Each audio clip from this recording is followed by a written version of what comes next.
मंत्री हमारे संजय यादव 4-4 सायरन उसके साथ चलता है, जबकि प्रोटोकॉल एक का है, 4 सायरन उसके साथ चलता है। इतना तो मुख्यमंत्री में भी नहीं चलता। जब चुनाव हो रहे थे, चाहे वो पश्चिम बंगाल हो, असम हो, पुडुचेरी हो, केरलम हो, तब वहाँ पर प्रचार प्रसार के लिए सैकड़ों गाड़ियाँ अलग अलग राज्य से प्रचार प्रसार हेतु प्रयोग किया जा रहा था। क्या तब पेट्रोल और डीजल कम नहीं खर्च नहीं हो पा रहा था? पेट्रोल बचाना ही मकसद नहीं है, लोगों को जागरूक भी करना है कि अननेसेसरी पेट्रोल की खपत ना करें। भाजपा के केंद्रीय मंत्री हो या फिर उनके विधायक हो या फिर उनके सांसद हो, मोदी जी के दिए गए बयान के बाद काफ़ी प्रभावित होते हुए नजर आ रहे हैं।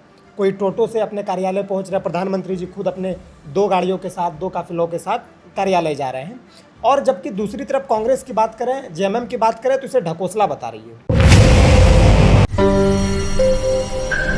राज्य की तापमान से कई गुना ज़्यादा राज्य की सियासत गरमाई हुई है। वजह यह है कि बीते दिन प्रधानमंत्री नरेंद्र मोदी जी के द्वारा पेट्रोल कम खपत करने को लेकर जो है काफ़ी चर्चाओं में है और लगातार कांग्रेस जो है अलग अलग जगहों पर राज्य में धरना प्रदर्शन कर रही है और बाकायदा विरोध प्रदर्शन भी कर रही है और भाजपा के ऊपर कई सवाल जो है वो कांग्रेस दाग रही है। फिलहाल पूरे मसले पर बातचीत करने के लिए हमारे साथ गोड्डा से पूर्व विधायक और भाजपा के प्रदेश प्रवक्ता अमित मंडल है। अमित जी, जिस तरीके से बीते कुछ दिन पहले प्रधानमंत्री नरेंद्र मोदी जी द्वारा दिए गए बयान और दूसरी तरफ लगातार कांग्रेस वाले धरने पर है, आज भी उनका धरना प्रदर्शन था और अलग अलग प्रकार के सवाल जो है वो भाजपा पर सवाल खड़ा कर रही है, कैसे देखते हैं पूरे मामले को? देखिए, मुझे ऐसा लगता है कि प्रधानमंत्री नरेंद्र मोदी जी ने वैश्विक संकट को देखते हुए जो स्टेटमेंट दिया और जो जनता से अपील की, वो काफ़ी सराहनीय अपील है।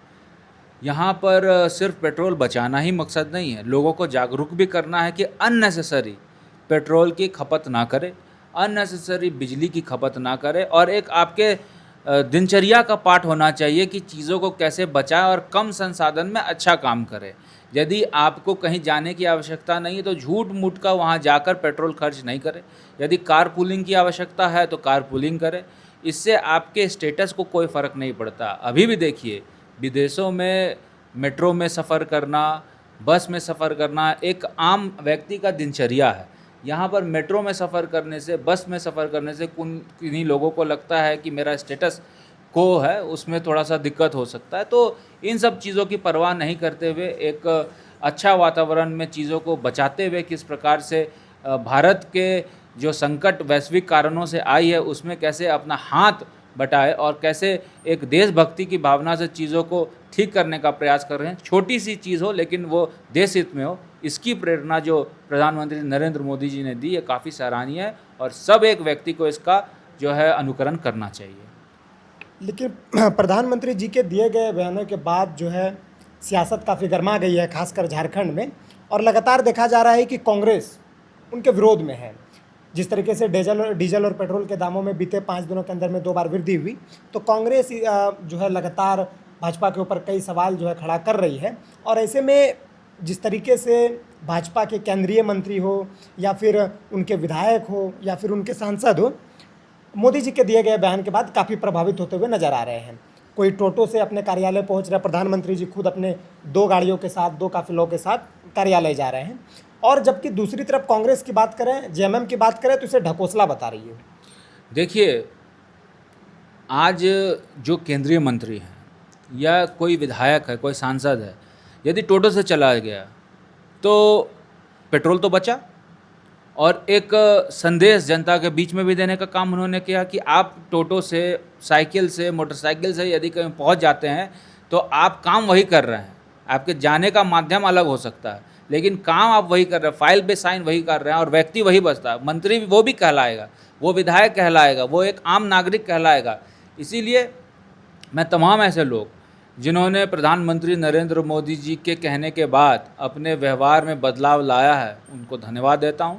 और मुझे ऐसा लगता है, पक्ष हो या विपक्ष हो, प्रधानमंत्री नरेंद्र मोदी जी ने जो बातें कही है उसको अनुकरण कीजिए, क्योंकि आपके दिनचर्या में सिर्फ मोदी जी का विरोध करने के लिए आप उस काम को मत खंडन कीजिए, अपने दिनचर्या में उन चीज़ों का जो है समावेश कीजिए ताकि आने वाले समय में आप वैश्विक कठिनाइयों से, दिक्कतों से, परेशानियों से अपने आप को तैयार करें, भारत को तैयार करें। सवाल अमित जी ये भी उठता है कि बीते कुछ दिन पहले भारत के 5 राज्यों में चुनाव संपन्न हो गए, परिणाम भी आ गए, मुख्यमंत्री ने मुख्यमंत्री पद की शपथ भी ले लिए और उनके बाद जो ये सवाल खड़ा हो रहा है, अब जब प्रधानमंत्री नरेंद्र मोदी बयान दिए पेट्रोल और डीजल को लेकर कि भाई पेट्रोल और डीजल को बचाएं, कम खपत करें और सार्वजनिक वाहन से आना जाना करें, निजी वाहनों का प्रयोग कम करें, जिनके बाद सबसे अधिक सवाल अगर किया जा रहा है तो वो ये है कि जब चुनाव हो रहे थे, चाहे वो पश्चिम बंगाल हो, असम हो, पुडुचेरी हो, केरलम हो, तब वहाँ पर प्रचार प्रसार के लिए सैकड़ों गाड़ियाँ अलग अलग राज्य से प्रचार प्रसार हेतु प्रयोग किया जा रहा था। क्या तब पेट्रोल और डीजल कम नहीं खर्च नहीं हो पा रहा था? क्या तब पेट्रोल और डीजल को बचाया नहीं जा सकता था? देखिए, चीज़ें, स्थिति, परिस्थिति हर दिन बदलती है। आज जो स्थिति है, कल वो स्थिति ऐसी ही रहेगी, ऐसा संभव नहीं है। कोरोना काल में जब लोगों को एक लॉकडाउन का फेज़ लगा, अपने दिनचर्या में बदलाव लाना पड़ा। कोरोना काल जब ख़त्म हुआ तो लोगों का बैक टू नॉर्मल हुआ जो दिनचर्या था। फिर अब वैश्विक महामारी आई, वैश्विक संकट आई। वैश्विक संकट में लोगों को अपने अंदर बदलाव लाने की आवश्यकता थी।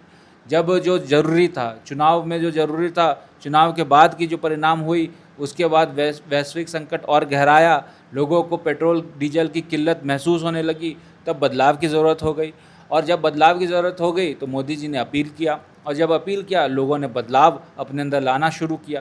तो मुझे लगता है कि ये स्थिति परिस्थिति हमेशा बदलते रहती है, और जिस हिसाब से जो स्थिति परिस्थिति आएगी, उस हिसाब से अगर अपने आप को ढालना आप सीख लेंगे तो आप उस स्थिति परिस्थिति के लिए तैयार हो जाएंगे। अन्यथा वैश्विक संकट में आपको तेल पेट्रोल के लिए मशक्क़त करनी पड़ेगी, ज़्यादा दामों में तेल पेट्रोल को ख़रीदना पड़ेगा, क्योंकि तेल पेट्रोल आप अननेसेसरी खपत करेंगे, और अननेसेसरी खपत करेंगे तो आपके पास पैसा हो सकता है, लेकिन भारत सरकार को तेल पेट्रोल का इंपोर्ट करने के लिए बहुत ज़्यादा पैसा की आवश्यकता होता है, डॉलर के बनिस्बत उनको देना होता है। तो इन सब चीज़ों को देखते हुए मोदी जी ने अपील किया कि 1 साल तक यदि हम थोड़ा सा मन मार के ही जी लेंगे तो इसमें कोई दिक्कत हानि वाली बात नहीं है। अपने अंदर बदलाव लाएं, और अपने अंदर जब बदलाव लाएंगे तो चीज़ें अपने आप ठीक हो जाएगी। अमित जी, अगर झारखंड की बात करें मोदी जी के बयानों के ऊपर, तो आपको क्या लगता है कि झारखंड में जो कांग्रेस पार्टियां हैं, जो जेएमएम है या फिर झारखंड भाजपा है, क्या इन पर मोदी जी के दिए गए बयान का असर कर रही है?